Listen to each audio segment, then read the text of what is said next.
Un motivo de consulta recurrente e inclusive visto como una amenaza a la salud por la OMS es la soledad. Ahora, ¿qué tanto es problemática? ¿Qué tanto la soledad es una experiencia de dolor? Hay muchas miradas sobre el tema y creo que es importante poder discutirlas y hablarlas porque no solamente es un tema actual, sino parece que será un tema que va a dar durante mucho tiempo. Curiosamente, en la época en la que estamos más conectados mediante redes sociales, mensajes, llamadas y videollamadas, donde ya se puede uno entablar una conversación con cualquier persona en el mundo, hay un gran sentimiento de soledad.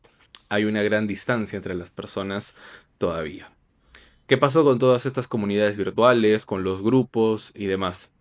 ¿Es que acaso hay una ilusión de no estar solos? ¿Cómo irrumpió la inteligencia artificial en todo esto? Vamos a conversar un poco de todos estos temas que no solamente dan para hoy, sino para lo que queda quizás de la década o más.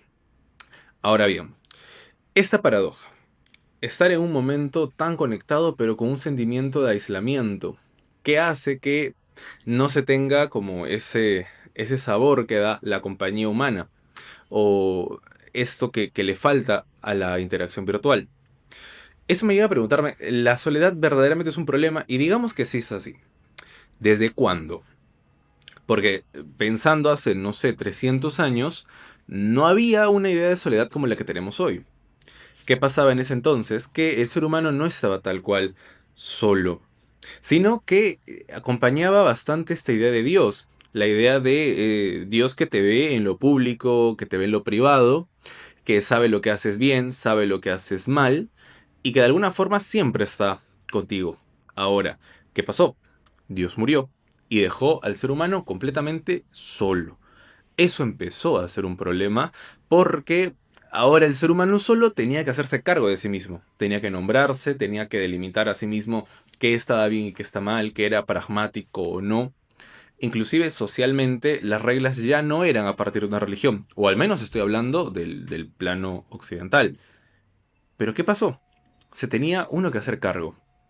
Ahora, ¿qué ocurrió muchos años después, en el siglo XX? Pues se puso bastante popular la idea de aprender a estar solo. Había en la cultura popular bastante esta idea de disfrutar esta soledad, conocerse uno mismo en la soledad y de ya no irse de retiro o al monte simplemente para eh, meditar o hacer algo, sino para aprender a convivir con quien uno va a estar el resto de la vida, que es con uno mismo. Si vemos algunas de las series de la época, algunas de las sitcoms, se desarrollan en entornos con amigos que van más allá de lo laboral o de simplemente ser amigos del barrio, sino son gente que comparte verdaderamente un vínculo y que se ven frecuentemente, ya sea la serie Friends u otra. Pero estas sitcoms hablan un poco de la unión que hay entre estas personas y que salir es una oportunidad para aprender algo. ¿Qué pasó en el siglo XXI? Pues parece que se extrapoló esta idea de aprender a estar solo. Evidentemente, después del siglo XX, después de lo que pasó en el año 2020, no podemos ver la soledad de una manera tal cual como hace tiempo. Y recién empieza a cambiar esta cara de la soledad. La OMS lo dice como algo problemático, como algo alarmante, porque sí, tiene consecuencias negativas, evidentemente.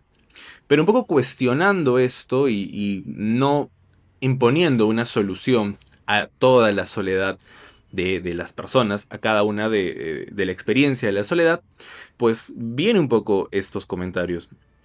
¿Cuándo aprendemos a estar solos? Y no hablo de un momento como de esta imagen de salir a caminar o todo. No.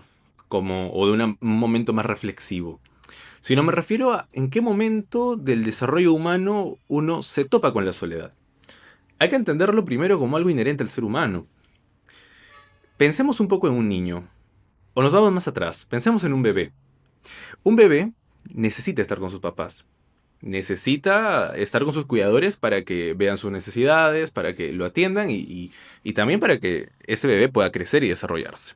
Ahora, hay un momento en el que los cuidadores, que papá y mamá, tienen que empezar a hacer sus propias cosas o retomarlas y el niño tiene que hacer sus cosas por su lado. Puede ya ser, no sé, estar en una casa y papá y mamá haciendo algo que les gusta, trabajando, mirando algo, y el hijo o la hija jugando con, no sé, bloques, jugando con un rompecabezas, estando en el celular o qué sé yo. Pero hay un momento en el que el hijo se acerca a los padres porque necesita algo, porque quiere algo. Y los padres le responden, le satisfacen su necesidad. Y de ahí vuelven a separarse. Entonces, ¿qué pasó? Pudieron tolerar estar solos, pero en presencia de los demás. Pudieron encontrarse otra vez y volver a separarse. Es una forma de entrar y salir de esta soledad, que no es tanto como esta soledad destructiva o esta soledad melancólica. Ahorita vamos a hablar de eso.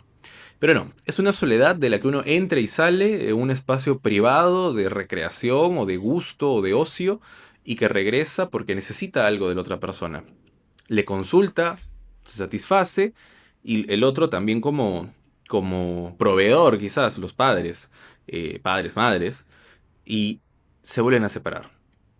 Ahora, evidentemente esto no ocurre en todas las personas, no es una regla tampoco para decir esto está bien o esto está mal, pero también existen niños que por momentos se acercan a los padres y siempre demandan algo, demandan ser mirados, demandan cierta atención, y tampoco, bueno, es un tema amplio para hablar, pero tampoco se trata de que esta forma de entrar y salir sea la más fácil de construir.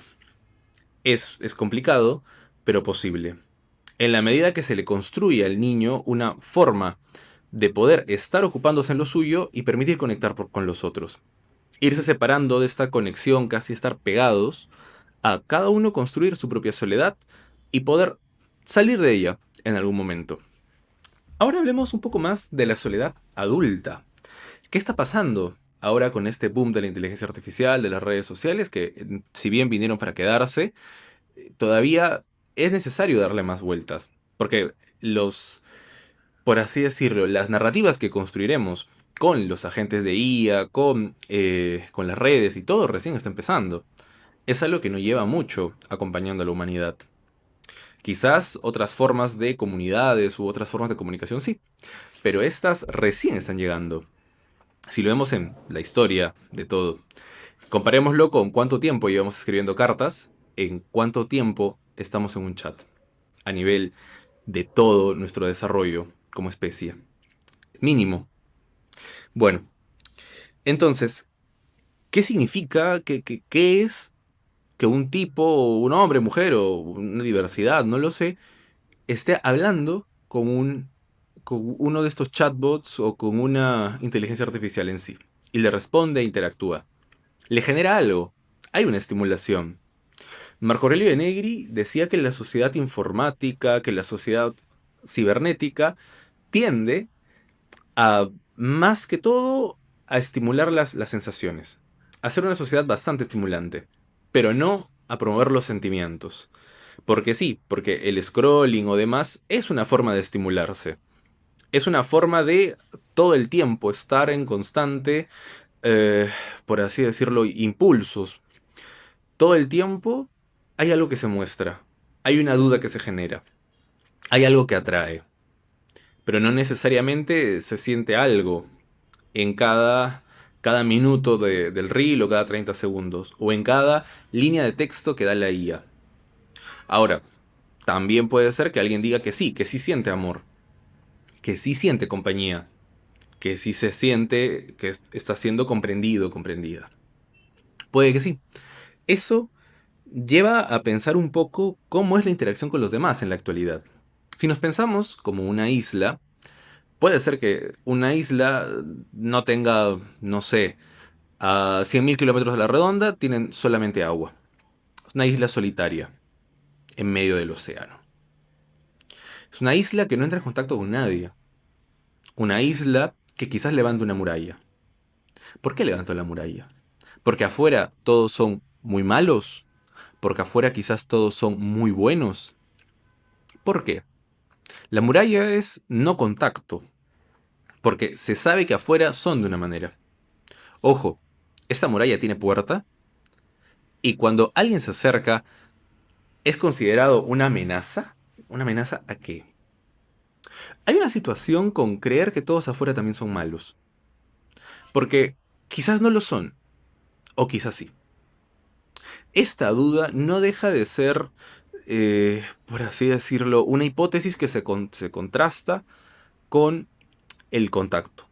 Pero evidentemente, contactar hace que uno se la tenga que jugar. Porque puede que efectivamente todos sean muy malos, como puede que efectivamente no sean tan malos como uno pensaba.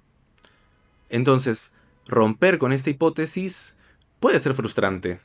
Porque contrasta algo que uno pensaba y que puede que no sea realidad. Como al revés, quizás levanto la muralla porque todos son muy buenos, todos son mejores que yo allá afuera. Entonces, para no incomodar y todo, uno prefiere guardarse. Pensemos en esta figura del hikikomori, que estuvo bastante en boga durante los últimos años también en Japón.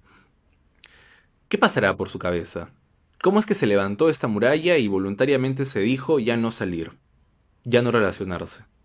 O al menos solamente por cosas más de delivery o comunidades más virtuales. ¿Hay relación ahí? Eso es lo que lleva a la pregunta inicial. ¿La soledad es problemática?